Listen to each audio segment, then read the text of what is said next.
ভিড়ের চাপে সাময়িক বন্ধ অযোধ্যায় দর্শন এবং ভিড় সামলাতে নামানো হলো আধা সেনা এবং উদ্বোধনের পরে আজই প্রথম সর্বসাধারণের জন্য খুলে দেওয়া হয় রাম মন্দিরের দরজা। এই মুহূর্তের বড় খবর, অর্থাৎ রাম মন্দির গতকাল উদ্বোধন হয়ে গিয়েছে, রামলালার প্রাণ প্রতিষ্ঠা হয়ে গিয়েছে, তারপর আজকে থেকে সর্বসাধারণের জন্য খুলে দেওয়া হয়েছিল রাম মন্দিরের দুয়ার। সেই ক্ষেত্রে সকাল 7টায় মন্দিরের দরজা খুলে গিয়েছিল এবং তারপর থেকেই একটা থেকে ভিড় চোখে পড়ছিল। সকালবেলায় আমরা যখন লাইভ দেখিয়েছি, সরাসরি ছবিটা দেখিয়েছিলাম, চারিদিকে ছড়িয়ে ছিটিয়ে পড়েছিল কাপড় থেকে শুরু করে জুতো থেকে শুরু করে নানা রকম জিনিসপত্র, এবং বোঝাই যাচ্ছিল যে কতটা ভিড় সেখানে হতে চলেছে। এবং সেটাই হলো, বেলা যত বাড়লো, বেলা যত গড়িয়েছে ততই কিন্তু ভিড় বেড়েছে রামলালার মন্দিরের দর্শন এবং মন্দিরের বাইরে একেবারে থেকে ভিড়। সেই ছবিটা আমরা বারবার দেখাচ্ছি। একেবারে অযোধ্যার যে রাম মন্দির গতকাল উদ্বোধন হয়ে গিয়েছে, নতুন ভবনে নতুন মন্দিরে রামলালার প্রাণ প্রতিষ্ঠা হয়েছে এবং তারপর সেই রামলালাকে দেখতে একেবারে দেশ বিদেশ থেকে মানুষ এসেছেন, সেখানে ভিড় করেছেন রামলালার দর্শন হেতু এবং সে কারণে তারা সকাল থেকে রাত ভোর থেকে তারা লাইন করেছেন এবং রামলালার দর্শন পাওয়ার জন্য তাদের এই লাইন, তাদের এই ভিড়। এবং এই ভিড় যত বেলা বেড়েছে ততই ভিড় বাড়ছিল এবং একটা সময় পর গিয়ে দেখা গেল যে ভিড় আর সামাল দেওয়া যাচ্ছে না। সেই ভিড় সামাল দিতে রীতিমতো হিমশিম খেয়েছে উত্তরপ্রদেশ পুলিশ এবং তারপর কিন্তু নামানো হয়েছে আধা সেনা এবং সাময়িকভাবে মন্দির দর্শন বন্ধ রাখা হয়েছে। আপাতত পরিস্থিতি নিয়ন্ত্রণে রয়েছে।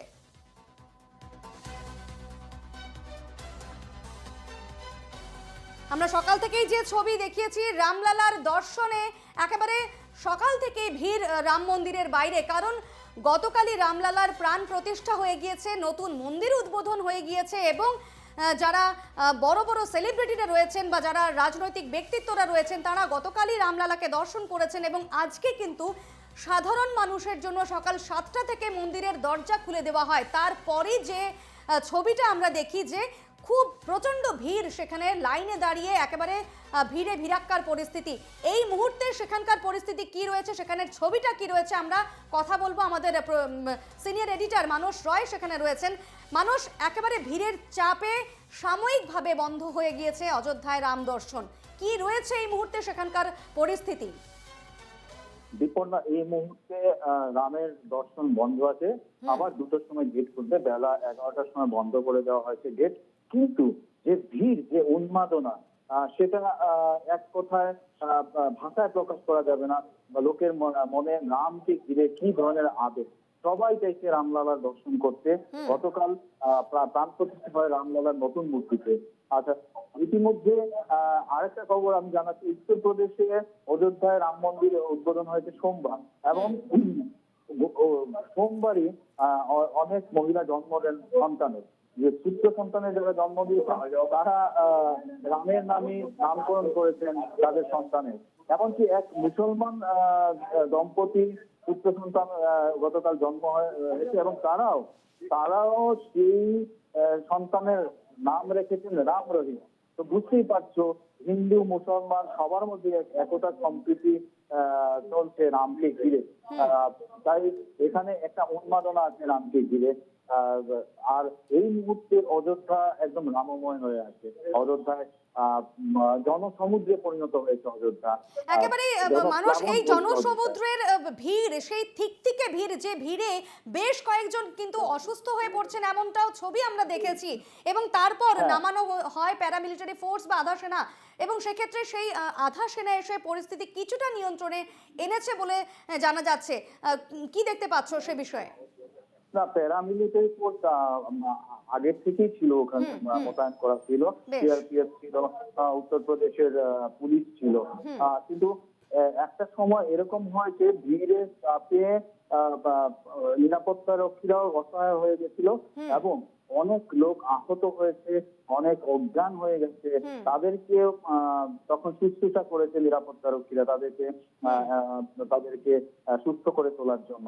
এক কথায় ভিড় সামলাতে হিমশিম খাচ্ছে নিরাপত্তা বাহিনী ওখানে, যেন না রাম আবেগকে সামলানো এত সহজ। মানুষ, এটাই হয়তো স্বাভাবিকভাবে হওয়ার ছিল, কারণ যে ছবিটা আমরা গতকাল কেন, আমরা মোটামুটি এক সপ্তাহ ধরে যে ছবিটা দেখছি সারা দেশে এমনকি বিদেশেও রাম মন্দিরের মন্দিরের উদ্বোধন ঘিরে, রামলালার প্রাণ প্রতিষ্ঠা ঘিরে যে উন্মাদনা, যে আবেগ, যে উচ্ছ্বাস সাধারণ মানুষের মধ্যে দেখা যাচ্ছিল, সেই ছবিটা অযোধ্যার এই এলাকায় বা রাম মন্দিরের সেই এলাকায় বা গোটা উত্তরপ্রদেশের সেই এলাকা তো ব্যতিক্রম নয়। সেই এলাকায় এই ছবিটা দেখা যাবে, সেটাই স্বাভাবিক। এবং যখন সাধারণের জন্য মন্দিরের দরজা খোলা হবে, তখন যে এইরকম একটা ভিড় হবে, সেটাই তো স্বাভাবিক ছিল। সেক্ষেত্রে আধা সেনা বা উত্তরপ্রদেশ পুলিশ আরো বেশি করে হয়তো মোতায়েন রাখা উচিত ছিল। না আসলে আমি বলবো না যে এখানে বা আরো বেশি মোতায়েন করে রাখা ছিল। আসলে ভিড় আটকাতে হিমশিম খেয়েছে পুলিশ।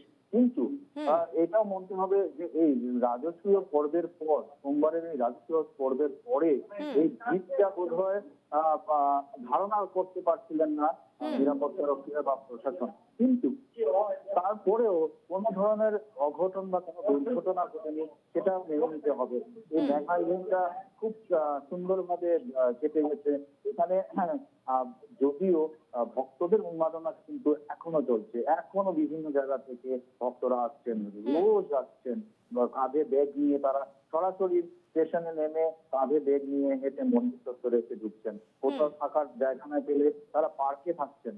একেবারে এই ধরনের আবেগ কাজ করছে রামের জন্য, রামলালার জন্য।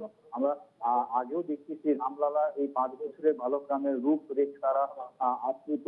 একটু আগে আমি মানুষ এই মুহূর্তে মন্দিরের বাইরের পরিস্থিতিটা ঠিক কি? পরিস্থিতি এখন কতটা নিয়ন্ত্রণে রয়েছে? এই মুহূর্তে সবাই বসে আছে। ভিড় এখন জায়গায় জায়গায় ভিড়টাকে আটকে রাখা হয়েছে, কারণ সবাই বসে আছে দরজার সামনে, মন্দিরের দরজার সামনে। কেউ রাম ভজন করছে, কেউ জয় শ্রীরাম ধ্বনি দিচ্ছে। আবার আবার ঠিক কটা নাগাদ মন্দিরের দরজা খোলা হবে সাধারণের জন্য? দুটো নাগাদ মন্দিরের দরজা আবার খুলবে এবং বেশ। সন্ধ্যে 7টার সময় বন্ধ হয়ে যাবে। দুবারই মন্দিরের দরজা খোলা হবে। এই সিদ্ধান্ত নিয়েছে ট্রাস্ট, ভক্তদের জন্য দুবারই মন্দিরের দরজা খোলা হবে। এবং সকাল 7টায় একবার খোলা হবে, 7টা থেকে 11টা পর্যন্ত, এবং দুপুর 2টো থেকে সন্ধ্যে 7টা পর্যন্ত। বেশ বেশ, আপাতত ধন্যবাদ মানস তোমায়।